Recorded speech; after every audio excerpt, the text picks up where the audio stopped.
భవానీ మాల నియమాలు ఆ మాత్రం తెలియదేంటి? ఎప్పటి నుంచో చూస్తున్నాం అనుకుంటున్నారా? అవును, మధ్యాహ్నం మాత్రమే భోజనం చేయడం, పాదరక్షలు ధరించకపోవడం, నేల మీద మాత్రమే నిద్రించడం, ప్రతి ఒక్కరిలో భవానీ మాతను దర్శించడం, ఎరుపు రంగు దుస్తులు మాత్రమే ధరించడం, ఇవి అందరికీ తెలిసిన నియమాలే. అయితే తెలియనివి కూడా కొన్ని ఉన్నాయి. అవేంటో చెప్పనా? నెగిటివ్ ఎనర్జీస్తో ఉన్న వాళ్ళు దగ్గరికి వెళ్తే మాల ధరించిన వాళ్ళకి ఒళ్ళు మంటలు వచ్చి చిటపట్లాడినట్టుగా ఉంటుంది. అస్సలు నిద్ర పట్టదు.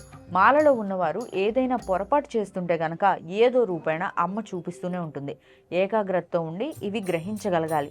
ఎంత నిష్టగా అమ్మను పూజిస్తామో అమ్మ అంత దగ్గర అవుతుంది. మీరు చేసిన పూజ నచ్చితే కుంకుమార్చన చేసినప్పుడు సువాసన ఎక్కువ అవుతూ ఉంటుంది. ఏకాగ్రతతో సంగ్రహిస్తే అది మీకు ఖచ్చితంగా తెలుస్తుంది. మనం మాట్లాడే మాట, చేసే భోజనం సాత్వికంగా ఉండాలి. ఉల్లిపాయ, వెల్లుల్లి, మాంసాహారం అస్సలు దగ్గరికి రానియకూడదు. మనసు ప్రశాంతంగా ఉంచుకోవాలి. కోపం, అసూయ, లోభం, ద్వేషం ఇలాంటి వాటన్నిటికీ దూరంగా ఉండాలి. రోజు జపం, ధ్యానం చేయాలి. అందరినీ గౌరవిస్తూ ఉండాలి.